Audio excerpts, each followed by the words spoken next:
Ay, qué bueno. No.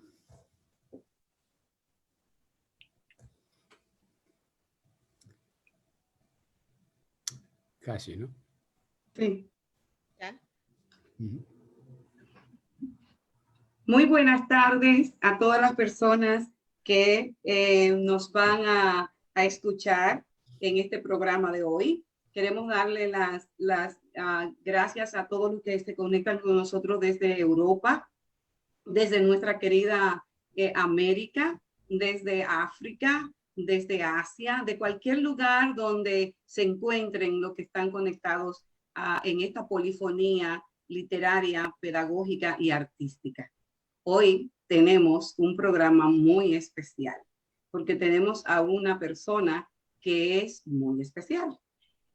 Antes de empezar a hablar de él, permítanme darle las gracias y mencionar algunos nombres de personas que nos siguen de todos esos territorios que he nombrado.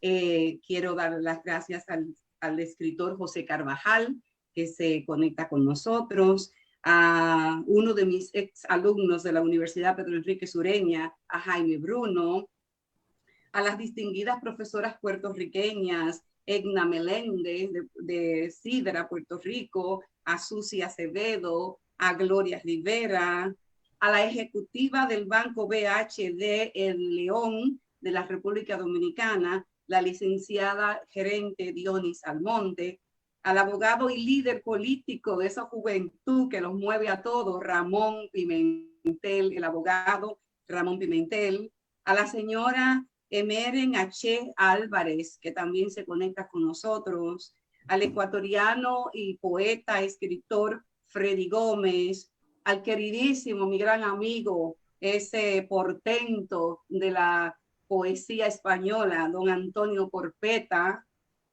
a la educadora Rosalidia Jerez Matías y a tantas otras personas que nos siguen y que por no cansarlos no vamos a mencionar sus nombres. Quiero agradecerle los comentarios que hacen, que se conecten con nosotros, que compartan nuestra página. Y bien, como les decía, sin más preámbulo, vamos a entrar a presentar formalmente a nuestro invitado de honor, que es una persona que ha ocupado distintas funciones en el sistema de educación de la ciudad de Nueva York. De nuevo, tenemos aquí al señor Santiago Taveras y voy a decir de él, entre las muchas cosas que habría que decir de él, lo siguiente: que su voz forma parte de la diáspora hispanoamericana asentada en Nueva York. Sabemos que una gran parte de esa diáspora que está desparramada por el mundo ha contribuido y seguirá contribuyendo al sistema de educación de los Estados Unidos, de Europa, de Asia, de África, de cualquier lugar en que se encuentran. El invitado que tenemos forma parte de esos emigrantes que inciden positivamente en las vidas de los estudiantes. Les estoy hablando, reitero, del señor Santiago Taveras, apoderado por las personas que lo quieren y en particular por sus estudiantes como Big Santi. De la génesis y de la familia del señor Taveras, sabemos que nace en el Bronx y que es hijo de padres dominicanos emigrantes. Su hermana mayor es cantante y trabaja como corista del famoso y adorado Marc Anthony. Tiene dos hermanos gemelos. La hembra es profesora de pre-kinder y el varón es piloto. Cuando Santiago Taveras tenía 3 años, sus padres regresaron a la República Dominicana y después de estar allí se divorciaron, lo cual hizo que desapareciera el hogar que la pareja había construido de los estudiantes. Debido a la ruptura del vínculo matrimonial, la madre y sus hijos sufrieron un gran desamparo que los obligó a vivir ya en la casa de un tío, ya en la casa de los abuelos, hasta que la madre tomó la firme determinación de regresarse al Bronx, Nueva York, cuando Santiago tenía 10 años. El señor Taveras se ha dedicado por cerca de 3 décadas a apoyar el proceso y el desarrollo cognitivo, social y cultural de los estudiantes de New York. De su vasto currículum vitae, extraigo solo algunas cosas relevantes que forman parte tanto de su crecimiento intelectual como de sus experiencias laborales. En el verano del 2004, participó en un programa ejecutivo para líderes del terreno pedagógico auspiciado por el Instituto de Liderazgo Educacional de la Universidad Stanford en Stanford, California. En el 1998 concluye una maestría en administración y supervisión en Bank Street College, donde acuden aquellas personas que desean obtener sus credenciales para llegar a ocupar posiciones de administración, ya sea tanto como directores de escuela, superintendentes, vicecancilleres, canciller, rectores universitarios, etc. En el año 1989, completó una licenciatura, un bachelor degree, en educación elemental en City College. En el 1998, obtuvo una maestría en educación elemental también en City College. En cuanto a su experiencia laboral, puedo decir que es impresionante. Desde marzo a septiembre de este año en curso, fue supervisor en Mott Haven Regional Enrichment Center, donde supervisó al personal de esa institución y encabezó un programa para niños de trabajadores esenciales que se han enfrentado a la pandemia del COVID-19. En el verano del 2013, llega como director a la escuela secundaria DeWitt Clinton High School, donde encontró un territorio minado de violencia. Con ahínco puso en práctica el condicionamiento operante de Freddie Skinner, la zona del desarrollo proximal de Vygotsky, el constructivismo de Piaget y de María Montessori, el behavior modification de John Watson y, por supuesto, el marco teórico de psicoanalistas y filósofos contemporáneos. De todo echó mano a fin de reformar y transformar ese campo de violencia en un recinto apto para el aprendizaje. En efecto, el señor Santiago Taveras, el pedagogo, sistemáticamente modificó con humanismo admirable la conducta de muchos estudiantes que el Departamento de Educación de la ciudad de Nueva York le había encomendado. Se enfocó en el desarrollo cognitivo, emocional y social de los jóvenes que habían extraviado el horizonte humano y académico. El hermoso e inmenso auditorio centenario de dicha escuela, que en la época del doctor Norman Weschler había resplandecido, se encontraba en penumbras cuando el señor Santiago Taveras llegó a la escuela. Las asambleas estudiantiles y las actividades artísticas y culturales eran prácticamente nulas por temor a que ocurriese una matanza entre las pandillas violentas que controlaban el plantel. La escuela tuvo un cambio radical durante los 3 años que él estuvo al frente de ella. Reestructuró la escuela en 3 pequeñas comunidades que llamamos las Small Learning Communities. Bajó la suspensión de los estudiantes a un 50%. Todos los días y todas las tardes, independientemente de las inclemencias del clima, se le veía dándole la bienvenida a los estudiantes o despidiéndolos al partir con una sonrisa blanca y franca. Conversaba con ellos, se preocupaba por ellos, creaba con ellos vínculos afectivos. Al poco tiempo de estar en la escuela Dewey Clinton, ya se podía caminar por los pasillos tranquilamente. Y la avalancha de jóvenes que corrían despavoridos para ir a golpear a alguien, incluso dentro de los salones de clases, había desaparecido. ¿Y qué decir del auditorio? Logró que sus lámparas, que cuestan cada una más de $3 millones, se limpiaran para que iluminaran ahora debidamente los rostros de miles de jóvenes y de profesores que iban a ese lugar ahora a disfrutar de los famosos pep rallies llenos de entusiasmo y de euforia juvenil que él y su personal docente organizaban. El progreso académico se celebraba y recibía reconocimientos. El talento juvenil se manifestaba libremente en los espectáculos que los chicos montaban. Del 2010 al 2011, el señor Taveras ocupó el cargo de vicecanciller para crear enlaces comunitarios a través del New York City Department of Education. Desde esa posición, viabilizó enlaces entre los oficiales electos y el DOE, el Departamento de Educación. También creó y lanzó la iniciativa conocida como Empowering Boys en New York City. Del 2009 al 2010 fue vicecanciller para la División de Enseñanza y Aprendizaje en el Departamento de Educación, también de la ciudad de Nueva York.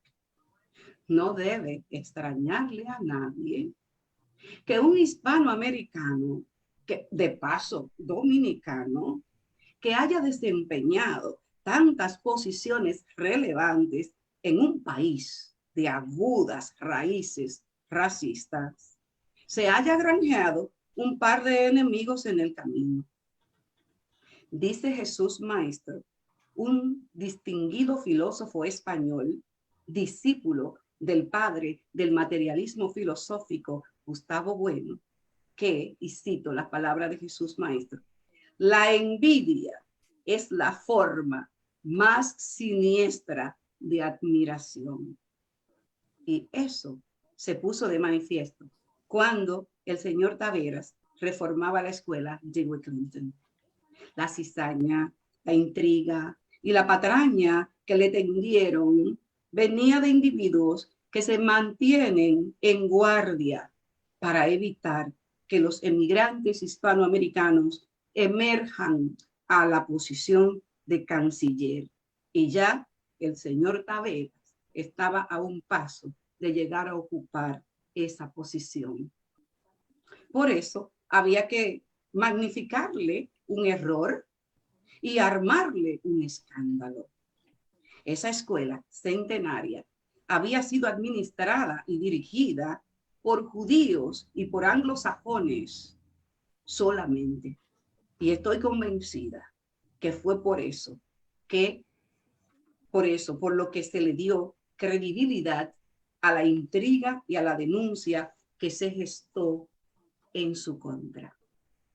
A la situación, a mi modo de analizarla, se le dio un matiz netamente político y racial. El hecho de que la escuela estuviese floreciendo de nuevo no le agradaba a algunos individuos que estaban dentro y fuera del plantel. La metamorfosis que este latinoamericano estaba logrando irritó a anglosajones y a afroamericanos que esperaban turno para dirigir la escuela. Y por eso fue removido, más no del DOE, del Departamento de Educación de la ciudad de Nueva York. Lo que estoy segura, le reventó el hígado a muchos. Santiago Taveras, desde 2017 hasta el presente, tiene el título de Student Support Manager. Su función consiste en apoyar y promover una cultura escolar positiva en 27 escuelas de New York. Polifonía literaria, pedagógica y artística se enorgullece de tener a este dominicano que ha llegado a escalar muchas posiciones en el Departamento de Educación de la ciudad de Nueva York y que se entrega a lo que hace con pasión y con ahínco y con profesionalismo. Así es que le damos la bienvenida, señor Taveras, y gracias por aceptar esta invitación a ser parte de esta polifonía nuestra. Wow. Gracias, doctora. Usted sabe que yo la admiro a usted inmensamente y gracias por ponerme junto de todas estas personas, los doctores pedagógicos, artistas y personas intelectuales en cual tienen una pasión para nuestra gente. Muchas gracias por haberme invitado y sigo humillado con todas las palabras que usted ha dicho de mí. Gracias.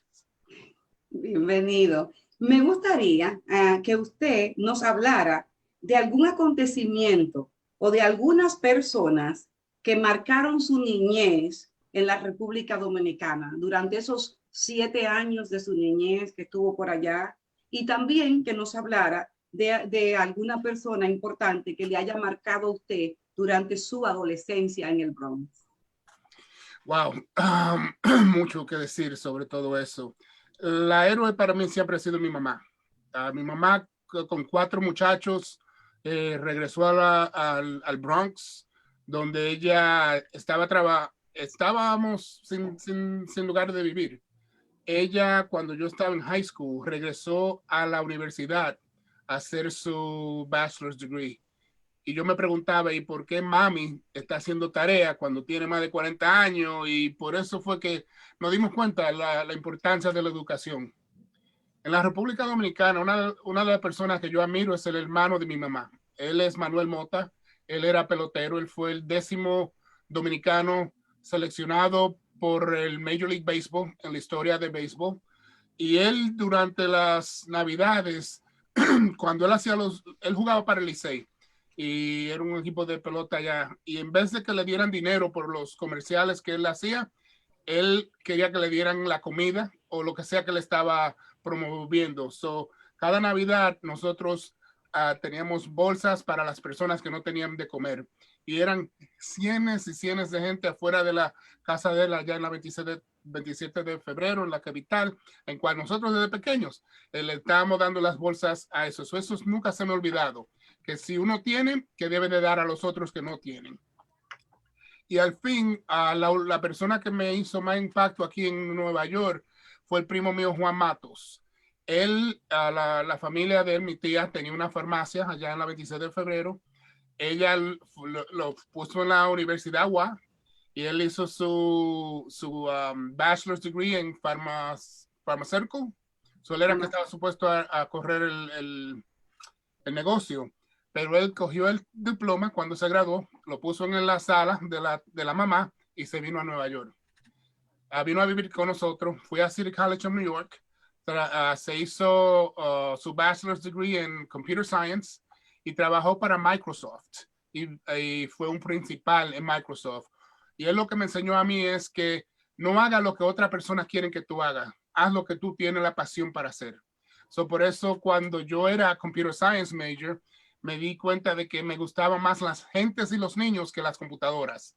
Y por eso no hice mi bachelor's degree en computer science como había empezado en City College. Cambié después de 2 o 3 años en educación y ya tengo 32 años trabajando con niños. Y yo siempre digo, lo voy a decir en inglés, por eso es lo que yo le digo a la gente: if you do not like children, get out of my way. Porque si no le gustan a los muchachos, no quiero saber de eso. Porque para mí los niños necesitan a alguien que crea en ellos y que le tiene que dar el apoyo para que ellos puedan ser lo que quieran ser. Y esas son las cosas que yo he aprendido de esas 3 personas que nombré, que siempre la voy a tener aquí en mi corazón, de que me enseñaron a ser el hombre que soy hoy. Muchísimas gracias por compartir eso con nosotros, que muy cierto todo lo que dice. Quien no cree en los niños, no cree en nadie, porque los niños son el futuro.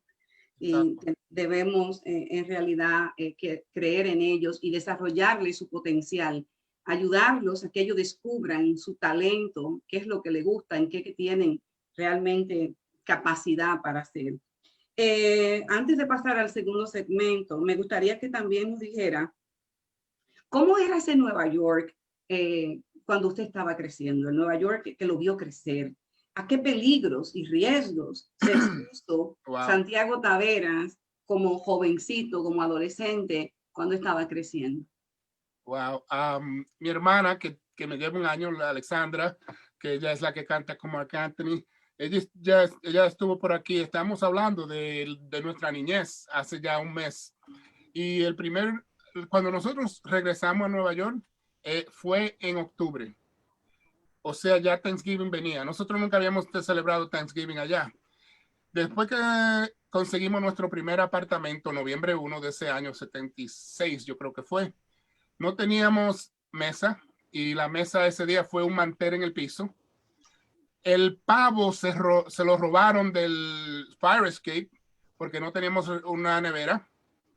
Y mi mamá fue y compró un pollo y los 5 comimos en un mantel en el suelo y ese fue nuestro Thanksgiving.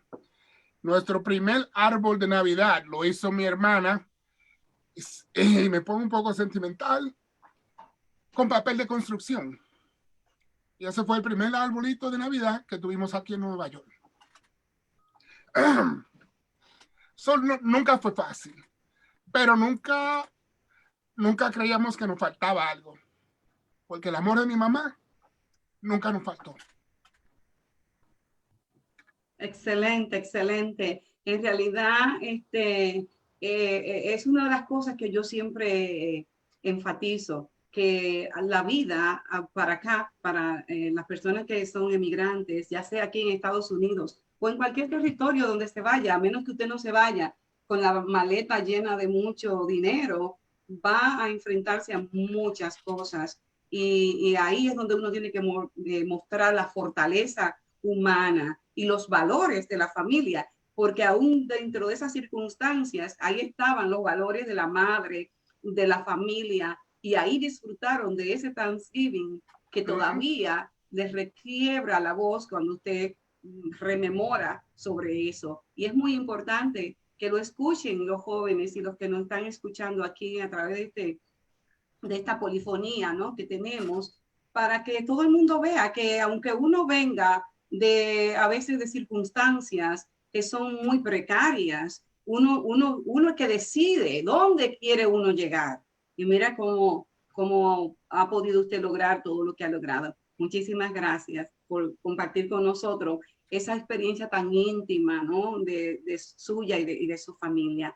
Y bueno, ahora sí le cedo la palabra al doctor Fausto Leonardo Enríquez, que va a conducir el próximo segmento. Gracias, doctora Madera. Decía, desear ser amigos es un trabajo rápido, pero la amistad es una fruta de maduración lenta. Partiendo de este pensamiento del sabio griego, le pregunto al señor Taveras, ¿de qué forma se encuentra usted con Teonilda o de qué manera se cruzan sus caminos en algún momento de vuestra historia? Bueno, gracias. En el 2013, cuando a mí me dieron la oportunidad de ser el director de DeWitt Clinton High School, eran más de 300 empleados en la escuela, un edificio enorme. Y yo, como dije, yo sé cuando la persona tiene pasión para los estudiantes y cuando no. Es evidente en los primeros 2 minutos mientras uno está en el salón. Y yo tenía varios apodos que me dieron diferentes maestros mientras yo estaba ahí en la escuela, porque yo estaba en todos los salones varias veces al día.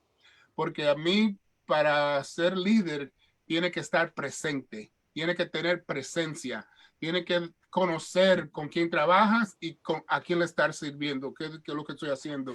Y me acuerdo entrando al salón de la doctora Madera, esa es una que no me tengo que preocupar de ella, porque su salón estaba en orden, se le veía a los muchachos que ellos la querían a ella. Y es difícil para que los muchachos quieran a alguien porque tienen que demostrar que uno es genuine, que es una persona que sí lo siente y que no lo está, it's not faking it. Y eso fue lo que yo noté en la clase de la doctora Madera. So, cuando ella me vino a mí, yo creo que fue 2 o 3 semanas de una vez que empezamos, que quería hacer un poetry slam, creo que era que se llamaba. Ajá, Y el yo creo que ahí 12 fue de que lo conocí octubre. a usted, señor Leonardo Enrique. Una Y yo vez le digo, estuve. absolutamente, porque si para mí alguien tiene una idea que es para los niños, busca toda manera de dar lo que ellos necesitan para que lo logren.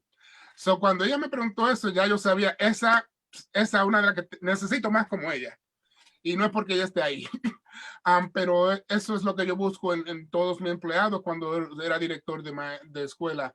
Quiero saber que las personas que están presentes en la escuela están ahí para para mejorar la vida de sus niños. Y eso es algo que cuando yo estuve allá, ella es una de muchos, no tantos, pero muchos maestros que estaban dedicados como la doctora. Gracias, señor Taveras, por estas palabras tan ricas en contenido y bueno, que motivan realmente. A continuación vamos a abordar diferentes temas. Poco a poco iremos afrontando algunos temas para bajar al terreno a la manera en que lo hacía, por ejemplo, Heráclito, que recibía a sus visitantes no en la habitación de arriba donde estaba el fuego sagrado, sino en el fogón de la cocina. Pasamos la antorcha al licenciado Alberto Pérez para que introduzca la siguiente sección. Muchas gracias,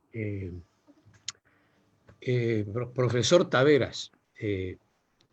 Vamos a hablar de pedagogía. Quería preguntarle acerca de las ventajas de la educación pública en la ciudad de Nueva York. Ya sabemos de que el principal aliciente es que es gratuita y que al menos tiene un protocolo y un requerimiento de calificaciones que vienen de parte del gobierno, ¿no? Pero también sabemos de que el contorno de una escuela en una ciudad como Nueva York es muy interesante, aunque solo sea por los 100 más museos que tenemos, los jardines zoológicos, los jardines botánicos, y este radio de 2 a 5 horas que podemos llegar hasta Washington o hasta Boston para ver museos adicionales y cualquier otro monumento. Por favor, ábrelos a su entender de cómo está la pedagogía en las escuelas de Nueva York. ¿Qué ventaja ve usted a nuestro sistema aquí trabajando ahora? Gracias. Primero, la educación aquí es gratis. Y eso lo digo porque cuando nosotros estábamos en la República Dominicana y mis padres se separaron, ya mi mamá no tenía los recursos para ir a la escuela católica donde teníamos que pagar mensualmente. Nosotros los 4 fuimos a la escuela pública, que en ese lugar donde vivíamos era en el patio de una profesora que enseñaba en la escuela pública, en la escuela católica, y para nosotros sentarnos teníamos que traer nuestra propia silla. Y cuando yo le digo eso a los muchachos de aquí, no, tú estás mintiendo, pero es todo lo que tienen aquí, lo cogen, las palabras se me van en español, but they take it for granted, ¿verdad? Y son cosas que uno tiene que apreciar. La otra cosa es, como usted dijo, este es un lugar de oportunidad. Cuando yo empecé a enseñar en kindergarten, first grade, yo iba a más paseos que ningún otro maestro en la escuela, porque para mí uno aprende más mirando y tomando la experiencia del mundo alrededor de nosotros. Y para mí era importante de que los estudiantes salgan de la escuela, vayan a los diferentes lugares para aprender. Pueden aprender de cultura, pueden aprender de la ciencia, pueden aprender de la arte, pueden aprender de muchas cosas. Si los educadores lo cogen serio y dicen esto es lo que vamos a hacer. No solamente para uno tener un buen tiempo, pero para aprender. Esas son unas de las muchas cosas que es importante y las ventajas de estar en una escuela pública aquí en los Estados Unidos, en Nueva York específicamente. Estamos aquí para pensar, debatir, discutir, para dialogar y exponer nuestros pensamientos. Decía el poeta Manuel del Cabral, el hombre es en verdad que piensa, pero es difícil dentro de su brevedad que pueda comprender lo total de tu anchura. Pedimos a la doctora Luana Ferreira que nos ponga en contexto acerca de las limitaciones y desventajas para los jóvenes que se insertan en la educación pública en un país desconocido para ellos. Doctora Luana, tiene la palabra. Estás en mute. Gracias y bienvenido, Santi, Big Santi. Gracias, gracias. Hemos tenido, las coordenadas se nos han cruzado sin conocernos, porque ambos somos egresados de City College con una maestría en educación y también trabajamos para el sector público cuando tú eras vicecanciller. Okay. Entonces, entendemos que el sector público educativo de Nueva York es el más grande de los Estados Unidos y se considera como el ente que provee movilidad social, el upward mobility, como nos pasó tanto a ti como a mí, como inmigrantes de la República Dominicana, que pasamos un tiempo en la República Dominicana y un tiempo aquí, lo cual nos limitaba un poco en cuanto a la fluidez del inglés. Entonces, además de esa falta de acceso lingüístico, quiero que esboces en tu experiencia como profesional y como director y como líder educativo, ¿cuál es tu observación sobre la mayor desventaja que tienen nuestros jóvenes inmigrantes que vienen de varias partes del mundo y tienen que afrontar este nuevo sistema? Entonces, para no ser tan negativos, ¿cómo tú has... eso es un toro grande. Entonces, ¿cómo tú cogiste ese toro por los cuernos para superar eso? Pero empezando primero con, vamos a decir, dos desventajas, además de la falta de fluidez del inglés, por ejemplo, en tu experiencia. Sí, es difícil porque todos los estudiantes que vienen de otros países vienen a diferentes edades. O sea que cuando vienen más pequeños es más fácil aprender otro lenguaje. La segunda desventaja que yo he visto en mi experiencia es que no todos los profesores son creados, they're not created equal. So hay personas que le dan mucha confianza a los muchachos para que puedan pronunciar las palabras y decirlo sin tener miedo. Pero hay algunas que no. Hay algunos profesores que nada más hablan el idioma que hablan los estudiantes y no practican el inglés. Yo tengo primos que han nacido y se han criado aquí. Siempre han estado en clases bilingües, supuestamente, pero nada más se habla español. Una prima mía se graduó del 12 grado sin nunca poder leer inglés. Lo hablaba con los amigos. Esas son las desventajas. Y eso se puede mejorar dándole mejor training a los profesores para que entiendan la importancia de que bilingüe se quiere decir bilingüe, no monolingüe, español nada más o francés o cualquier sea el idioma que hablen originalmente los estudiantes, porque eso también le tumba el self-esteem de los estudiantes. Si ellos no se sienten bien diciendo las palabras, como yo ahora mismo en español, estoy machucando el español, pero estoy confiado de que sí sé lo que estoy hablando y sé que soy inteligente. Cuando los estudiantes no tienen eso, se van a quedar calladitos, van a querer desaparecerse y sentarse en los lados. Y esas son las desventajas. Los profesores para mí son la más importante persona en ese salón, porque ellos ponen, vamos a decir, la orden en esa clase para que los niños se sientan bien para poder hablar. Si usted va a la clase de la doctora Madera, usted ve a niños afroamericanos que nada más hablan inglés tratando de hablar español porque saben que nadie les va a decir nada malo y se sienten comfortable de hablar y tratar de hablar el español. So, para mí los maestros tienen mucho que ver cómo los muchachos pueden progresar en aprendiendo otra lengua. Al hilo de lo que usted acaba de decir, señor Taveras,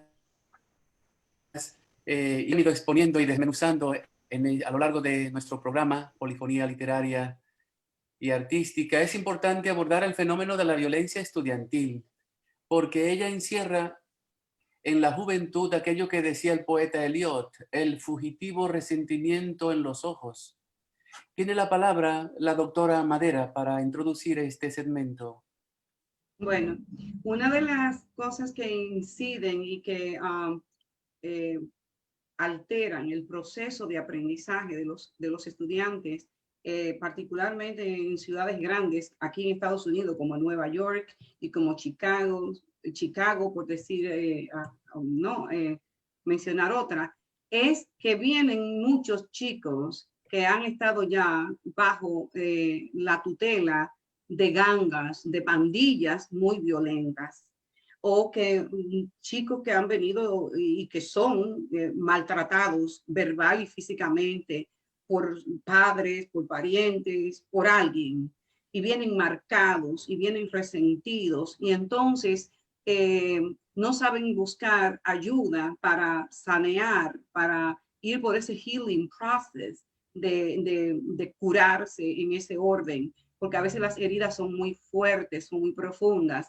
Y eso de la violencia fue algo que usted tuvo que lo ha tenido que enfrentar en distintos territorios, usted, señor Taveras, a lo que ha estado al frente. Pero yo, como maestra, eso yo lo he vivido en carne propia, con muchos estudiantes que venían con demasiada violencia al salón de clase o a la escuela en general. Y entonces había que, o hay que tener muy en cuenta que hay que proveerle a ellos de herramientas para que canalicen y transformen esa violencia en algo más positivo.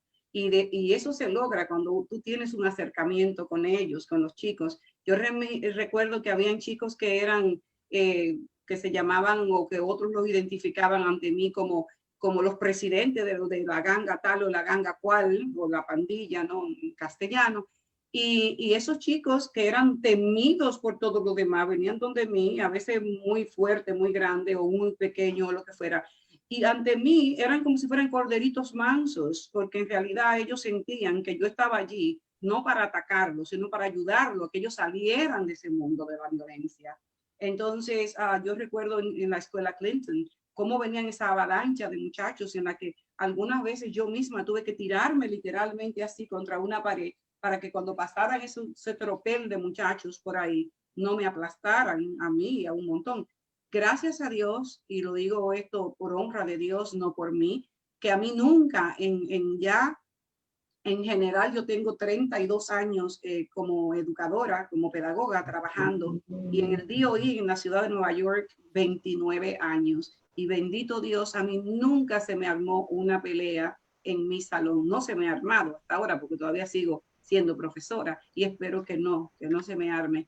Pero en realidad, la violencia viene de distintas fuentes. Viene de, como dije ahorita, de niños que han sido abusados sexualmente, verbalmente y que lo siguen siendo y van a la escuela con aquellos traumas tan terribles y entonces tienen que recibir una voz de cariño, de apoyo, de alguien que esté ahí como maestro y como su líder, por ejemplo, en el caso de un director o directora de una escuela. Y ese rol lo vi yo hacerlo magistralmente al señor Santiago Taveras. Por eso se ha ganado y se ganó mi admiración y mi respeto total, porque yo vi cómo él empezó a cambiar ese territorio y a transformarlo. Así que me gustaría que él abordara un poquito sobre ese tema, más que yo. Wow, esa ha sido mi pasión en toda mi carrera. Siempre he tenido un boys group de varones, porque para mí esos son los niños que más, que tienen más dolor por adentro. Y para que nadie vea eso, tienen que ponerse como que son machos y cualquier persona que venga le van a dar, porque le van a dar primero antes de que le den a ellos, si no físicamente, verbalmente. Algo que usted lo más probable no sabe, doctora, es que yo iba a la casa de algunos de esos muchachos de Clinton y me sentaba con los padres y le decía esto y aquello.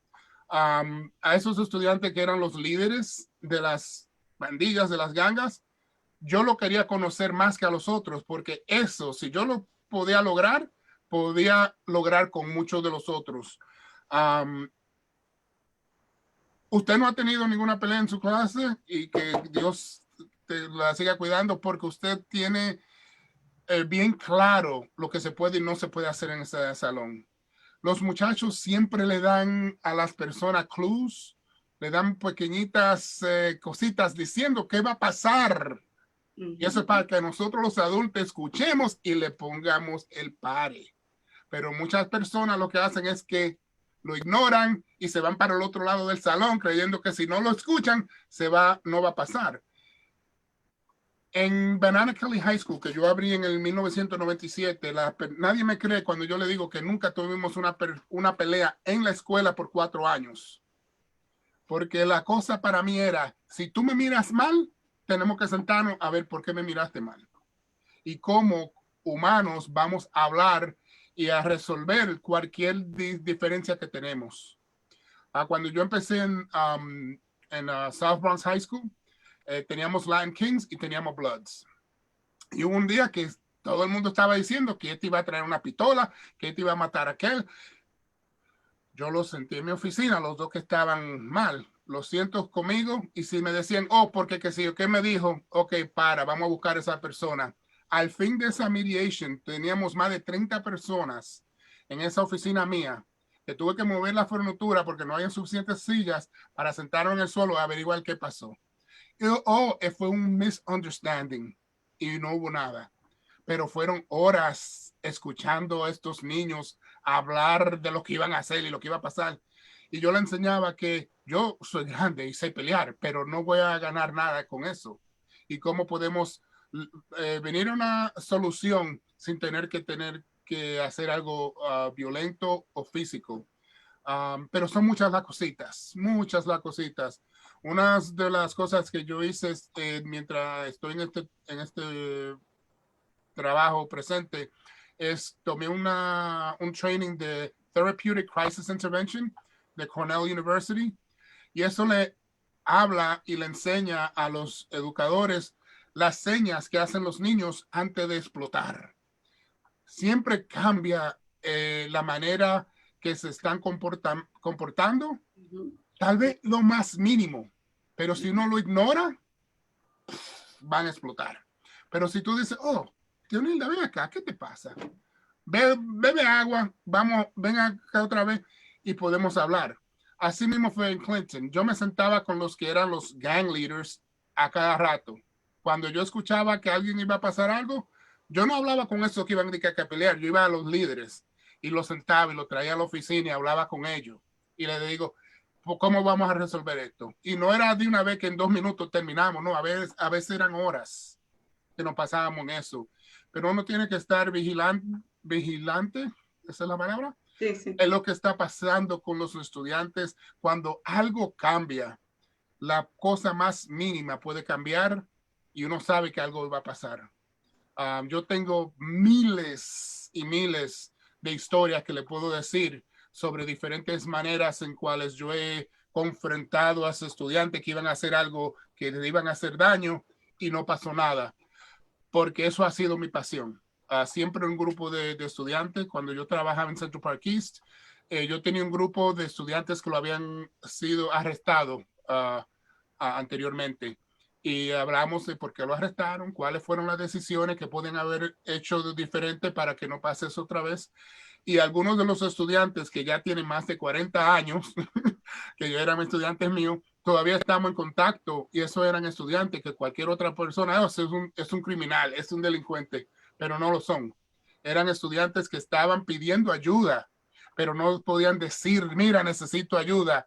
Era F you o lo que sea, bien vulgar. Y eso para mí es, necesita ayuda. Vamos a hablar, ¿qué pasa? Y uno de los primeros casos, esta es la última historia porque yo puedo seguir y seguir y seguir. El primer día de Summer School, en el julio del 2013, estoy yo parado al frente de Dewey Clinton, donde entran los muchachos dando mis high fives, y viene un estudiante directamente a donde mí y me dice, get the F out of my way. Y yo me muevo y lo dejo pasar. Ese mismo día, yo le había dicho a las personas de seguridad, cualquier estudiante que no haga lo que está supuesto, tráigamelo a mi oficina. El segundo periodo me lo traen a ese mismo niño. En menos de 5 minutos ese niño está llorando. Yo le dije, tú no me conoces, ¿por qué me dijiste eso al entrar a la escuela? Averigüé que la mamá lo había mandado de Antigua a donde la tía, porque no se estaba portando bien allá. Él necesitaba dinero para cortar el pelo, la tía no se lo dio. Le hacía falta la mamá, el hermano, la hermana, los tíos, y estaba aquí en un país no conocido, y esa era la manera que él creía. Después de eso, ese mismo niño venía todos los días, ¿y qué quería? Un abrazo, decirle I love you, vete a tu clase.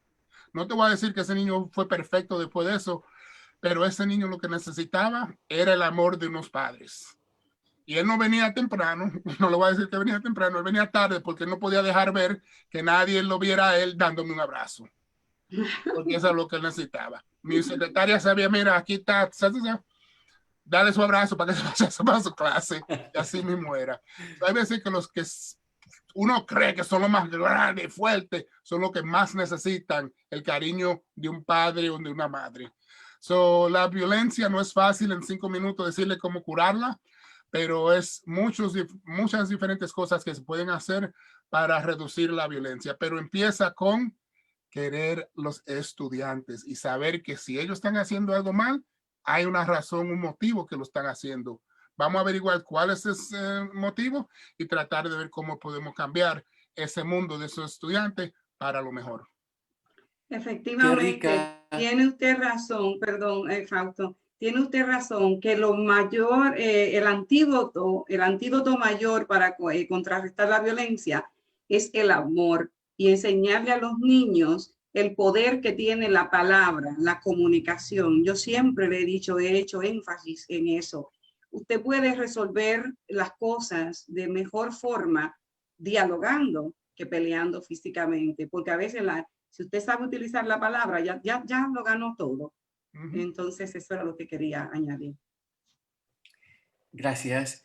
Extraordinario testimonio donde juega mucho la experiencia, la sabiduría y el saber hacer las cosas. Señor Taveras, yo creo, edificante este programa para todos los que estamos escuchando y siguiendo esta programación de hoy.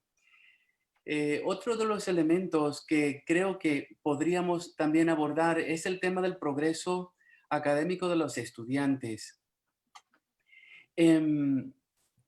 Hay un verso de la poeta Rosa Silverio que dice: sigo cargando las mismas piedras, caminando en renglones totalmente torcidos y ahogando la palabra con la lengua. Muchos estudiantes se ven, digamos, cargando las mismas piedras, los mismos problemas, violencia doméstica, falta de cariño, de afecto en la familia o en la misma escuela, etc. Para introducir este tema de los factores que dificultan o entorpecen el progreso académico de los estudiantes, cedemos la palabra a la doctora Molina.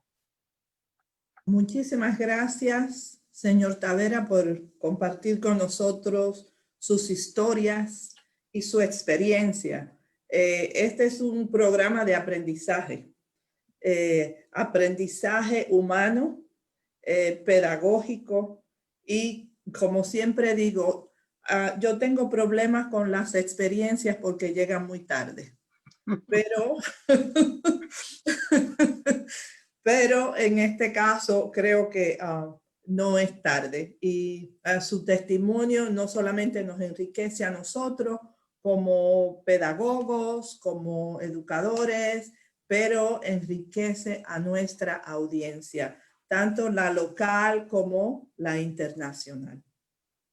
Mi pregunta va hacia esos factores que entorpecen el aprendizaje académico y retrasan a nuestros estudiantes. Sabemos que hay una serie de factores, el lingüístico es uno, la violencia doméstica, la violencia de las calles, los problemas urbanos son factores importantísimos, pero yo siempre pongo atención a un factor que quizás no tenemos tiempo para pensar en él, pero me preocupa mucho siempre la distribución de fondos en los diferentes distritos.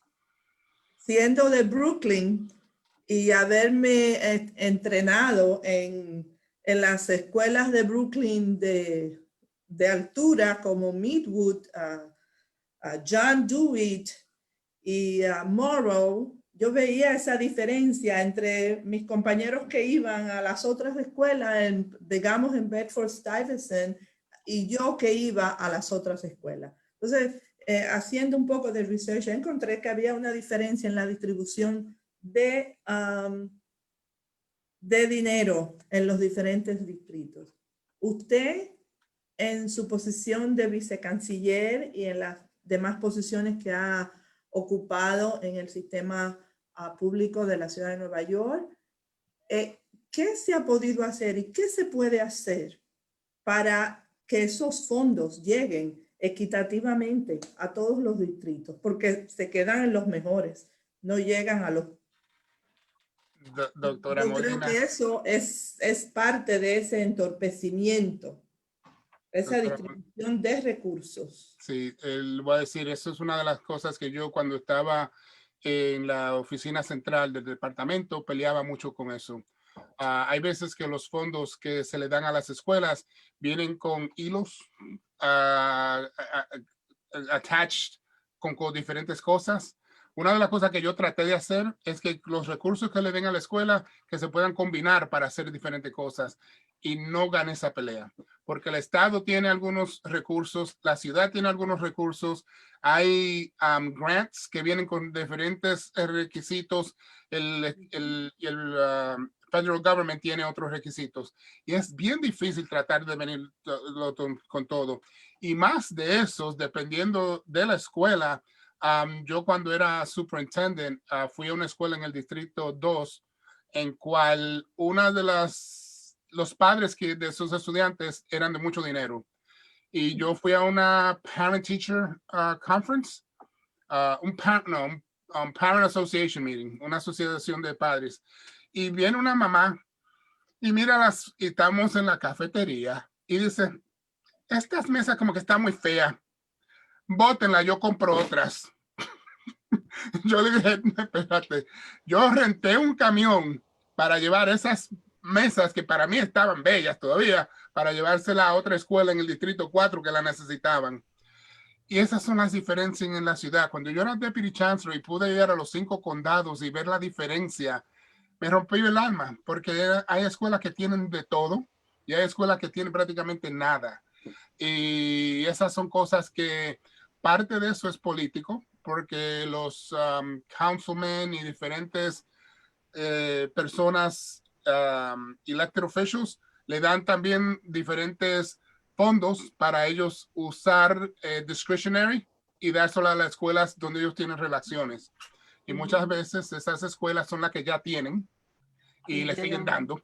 Y esas son cosas que no me gustan. Y peleé mucho y no cambié nada, porque yo era una sola voz, pero no cambié nada. Hasta cuando yo iba a City Hall a hablar, era como, ok, gracias por sus palabras. Y es como la máquina sigue.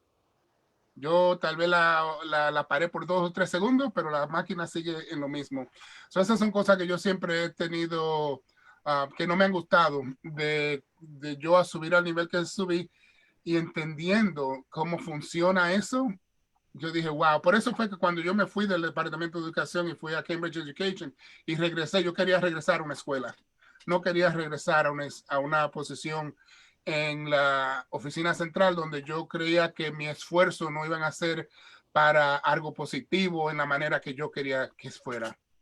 So, no tengo respuesta para usted, básicamente. No, sí tienes respuesta, sí la tienes, es que porque todos en esta situación nos sentimos con las manos atadas, no importa lo que escribimos, no importa lo que denunciamos, no importa lo que tratamos de hacer, entendemos que no cambia nada, que no hay equidad en esta distribución de fondos.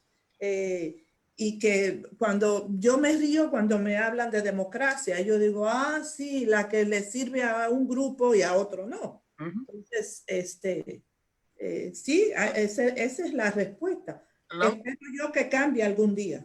Espero que sí. La otra cosa que le voy a decir también es que yo, en mi posición de presentemente, no es necesaria y hay varias personas de esa posición.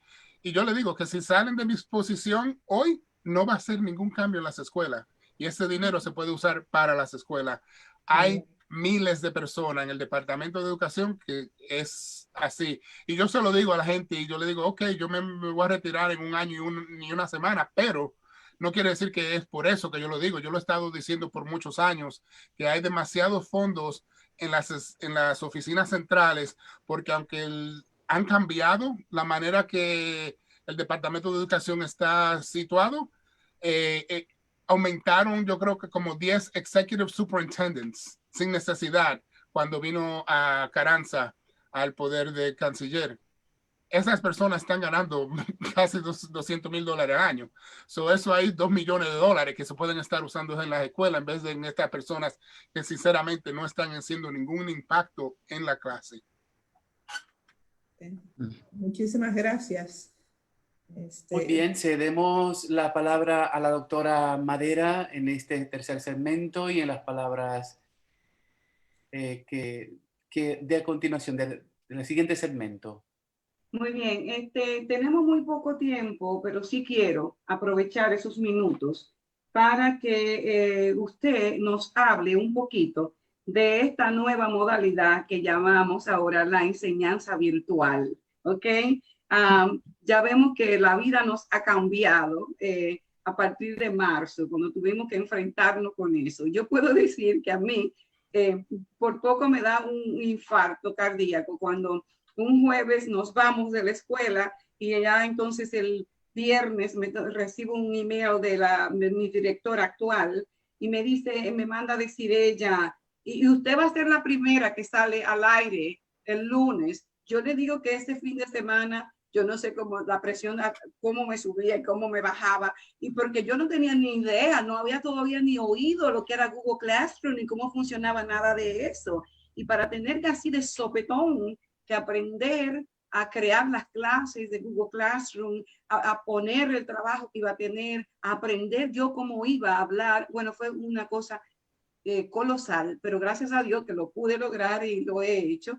Y estamos ahí. Quisiera que usted brevemente nos diga en un minuto o dos que nos queda para esto, cómo ha sido la experiencia, qué piensa usted que se está logrando o no logrando a través de esta instrucción virtual.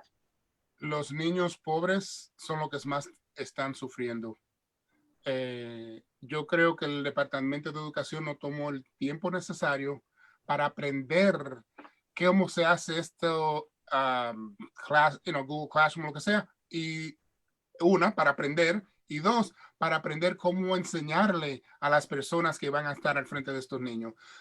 Para mí dejaron caer la bola 2 veces, entonces lo que han hecho es bien difícil para los maestros, muy difícil para los estudiantes y los padres que tienen que estar trabajando mientras los niños de 5 o 6 años están supuestos a estar aprendiendo. Mi hermana enseña pre-K, mi esposa enseña pre-K y mi hermana enseña primero y segundo grado, y lo que ellos cuentan rompe el alma. Así es, porque en realidad hay muchos padres que no saben nada de tecnología o que no tienen recursos tecnológicos. Y es cierto que el Departamento de Educación ha dado muchas laptops y tablets y facilitado incluso teléfonos celulares. Pero el problema es que si los padres en la casa no saben cómo utilizar nada de eso, cómo van a guiar a los muchachos. y entonces ahora estamos teniendo esa situación. Doctora, perdone que la interrumpa. La semana pasada tuve una conversación con una persona alta en el departamento. Hay más de 15,000 estudiantes que no saben dónde están. No sabemos dónde están porque no nos podemos comunicar con ellos, porque los padres no tienen email, y esa fue la manera primaria en la cual el departamento reached out to parents. Si no tienen emails, ¿a dónde están esos 15,000 muchachos? Exacto, eso es una cosa tremenda. El COVID nos ha afectado de todas las maneras posibles, pero ya de eso tendremos otro programa más adelante, le prometemos a la audiencia, para contar las peripecias de lo que el COVID ha traído a la educación y cómo nos estamos nosotros como pedagogos manejando en esa situación. Señoras y señores, hemos llegado al final de nuestro programa. Estamos más que contentos de haber tenido esta oportunidad de conversar con un hombre que nos enriquece y que ha traído tanto para el sistema de educación pública de esta nación y que sigue haciéndolo. Gracias por estar con nosotros y les pido que compartan este programa en sus páginas virtuales, de las redes sociales que tengan. Y además de eso, anunciarles que nuestro próximo programa será el domingo 29 de noviembre, que tendremos otro programa igualmente enriquecedor como este. Lo queremos mucho. Besos para todo el continente de aquí y los demás continentes. Bye bye. Chao, chao. Bye. Bye. Bye.